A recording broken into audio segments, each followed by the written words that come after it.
from successful. I am far from achieving even a fraction of the ambition that I've set out for myself. But you know what they say? That the wolf climbing up the hill is so much hungrier, so much more passionate than the wolf that's ascended to the top of the hill. And it should always be our mission as women to always be hungry to get to the top. And when we get there, we need to change the peak. Okay? So 3 quick ideas. The first one, this is not nice, this is not fun, but it's the truth. I would be lying to the young lawyers, the young accountants, the young bankers that are here if I told you it was any different. The first thing that a woman who wants to succeed in the workplace has to do is to learn how to play the game. There is a game going on in the workplace. You have to learn what the rules of that game are, and you have to find a position, and you have to start playing for that position. Are you with me? Otherwise, you'll always be that substitute who never gets a chance to score. Otherwise, you'll be in the terraces watching and cheering other people on. You must learn to play the game. You must learn that there is an umpire, a person who decides who has scored, what's a valid score and what's not. And in this regard, I'd like to zone in on 3 key things. The first thing is that we need to learn to speak out more as women. Sometimes in the workplace, you finish a brief or you finish a presentation and you say, well, my work will speak for itself. Guess what? It doesn't work like that. People respond to other people. You have to place a human complexion to your work. What do I mean? When you hear or see young men in the workplace, it could be a law firm, it could be a bank. They're very good at walking up to anyone. The ambassadors will know that, those CEOs will know that. They'll say, hello, my name is X. I'm an investment banker at Citi. Hello, my name is X. I'm an advocate of the highest court in Zimbabwe. I practice lots of high-value litigation. Men are not afraid to do that. But with women, we can barely get our name out. Hello, my name is... Hi, that's even if you get there. Normally, people will not catch you on as the ambassador of the UK. We make a U-turn when we see someone like that. Go up to her, shake her hand. Hello, my name is Savannah here. I'm one of the leading advocates in Zimbabwe. I practice constitutional and administrative law. Some of the key cases I've done are XYZ, you can look that up. I also teach. There is nothing wrong with talking about yourself. I want to say talking yourself up.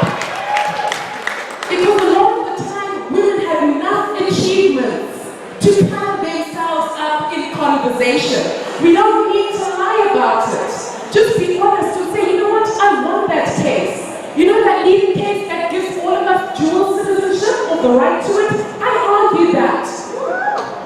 There's nothing wrong with saying that we need to get comfortable with being able to speak out. It's very counterintuitive, countercultural for women. But we must get used to speaking out against ourselves. We must get used to chairing meetings. We must get used to putting our hands up in a boardroom meeting and saying, you know what, I disagree with that.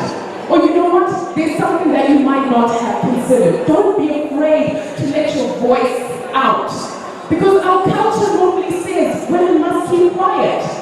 Even at your own Rora, a lot of you have no say. You sit on the floor and you're invisible. Not in the workplace. Not in the workplace. You will get nowhere. You'll forever be that person on the terrace. Does anyone care what the Dynamo supporters said? You just hear noise, right? They're not influential enough. So in playing the game, you must learn to speak. The second thing is that you must play your feminine card wisely. You must play your feminine card wisely. Today we're talking about advances and all the great things women can do and should do. But being a woman in and of itself is not a license to get ahead. Are you with me? Being a woman is not an achievement. It's not a qualification. Are you with me? Yes. Play the card wisely. People should not hire you because you're a woman. But people should hire you regardless of the fact that you are a woman. Are you with me? In other words, you still have to be qualified. You still have to be competent. And we're going to get to that briefly in due course. If you're a nurturer, a lot of us are nurturers, aren't we? You know, we look after our kids, we look after our friends. If you've got that, be very careful. Play your feminine card wisely. If you're sitting at a big board meeting or a big client conference with high-value litigants, the last thing you want to do as a woman who wants to be taken seriously is to start pouring the tea. That reinforces the notion that that's your role. Remember, it's a game, and you pick the position you're going to play. But does that mean you shouldn't play the feminine card? No. If you're a nurturer, sit on the management committee. That works on events for the office. That way you can display nurturing ability while showing management and the board that look, I'm organized, I'm efficient, I'm punctual, I can hold an event together. Are you with me? So remember always to play the feminine card wisely. Last thing on playing the game, network. Your network determines your net worth. If there's no name recognition attaching to your name, you're not going to go very far. If people don't know who Sekai is, I'm sorry. A lot of us came here today because she knew Yeza. We might not have seen him ever in our lives, but we know you know an African son, Jackson Munyeza. It rings a bell. You need to get to a point when you're a woman where your name rings a bell. You could be in banking, you could be in business, you could be an entrepreneur. Learn to market yourself tastefully, appropriately. Ensure that the life that you live within the office space and outside is consistent with the brand that you're building for yourself. You must ensure that you network and you do so wisely. The next stratagem for success is you need to plan and prepare. You need, as a woman, to plan and prepare. You know, sometimes what happens with women is we get married and you leave everything, all the planning and the admin to your husband. You know, he'll sort out the stuff, he'll sort out the budget, he'll make sure we've got enough money, and sometimes that permeates into our work lives. You need to plan and prepare. If you want to be a top lawyer, partner in your firm, you have to plan when you're going to get pregnant, because it's not always convenient to do so. Have a baby, of course, but plan it, prepare. If you're about to go out and do an MBA, that's not quite the time to get pregnant. I hear a woman plans and she prepares. Part of the hashtag, and I love hashtags by the way, because they communicate in a way that sentences sometimes can't. Hashtag be bold for change. Sometimes the reason we're not bold in our workplace as women is because we're not prepared. You have no idea what you're talking about before the judge. Of course you're going to quake in your boots. You have no idea what this client actually wants. You have no idea what your subject matter demands. Of course, you can't be bold. You'll be nervous. You'll be sweating the whole time. But someone who's planned and who's prepared will know exactly what comes next. When the judge has an interventional question for you relating to a 300-page brief, you'll say, thank you, Judge, for that question. Turn to the appropriate page in the record and answer. Women sometimes say, look, nobody is hiring me. We're not part of the 2% at the top. Sometimes that's just because we don't plan and we're not prepared. Granted, men have a lot more time to plan and be prepared, but we must set aside time. Plan your ambition. The minute you get a job, plan how far you want to go. Do you want to be CEO? What is that going to require? What qualifications? Do you need more training? get it. The last, yeah, of course, you must master your craft. You actually have to be good at what you do in order for people to hire you. And I think I've said it when I spoke of how being a woman is not enough. Now, the final idea that I'd like to share with you is the most important. And that's that we must, as women, learn to advocate for others. Yes. We must learn to advocate for others. You know, it's very odd today. I was listening, radio, social media, a couple of events that I attended. And I was listening out for a word that I didn't hear. That's the word feminism. We have International Women's Day, we celebrate all these people. We don't talk about women's liberation and the women's movement itself. Now, you know why that is? We've become so fragmented as women. Now, imagine this. If every woman individually has to fight for rights in her marriage, she won't go very far, will she? But if we all come together and say that, look, women need longer paid maternity. Women need stronger rights when their husbands die.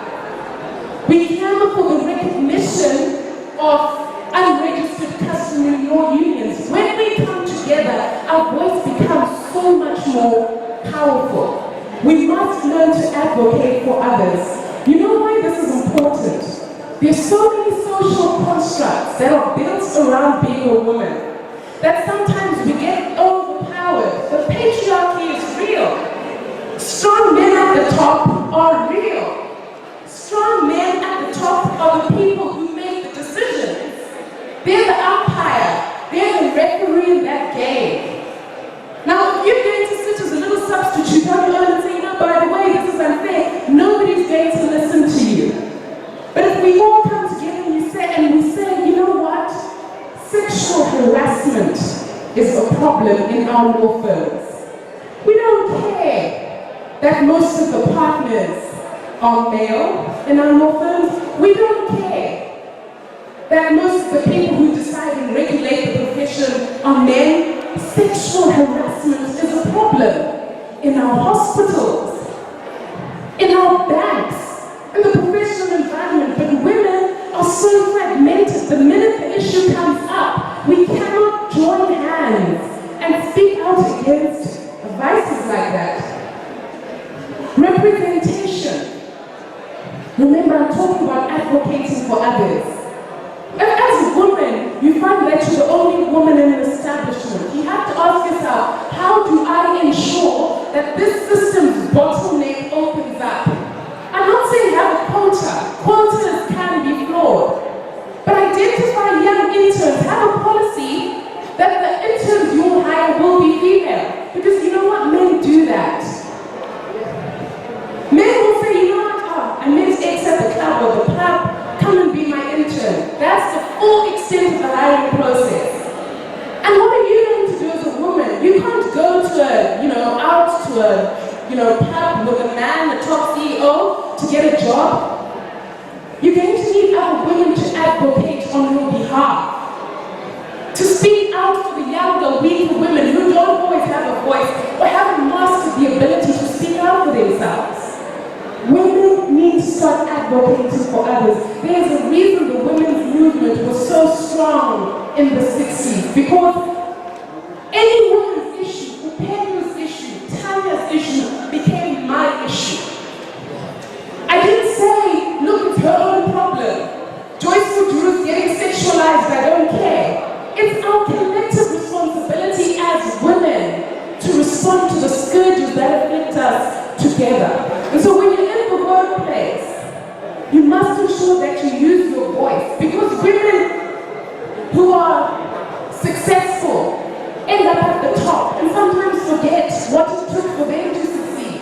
And they forget to reach out to the bottom, to the younger women, and sometimes become the very thing that they were fighting the whole time. We must ensure as women that we advocate for others. So I'm going to close with a thought.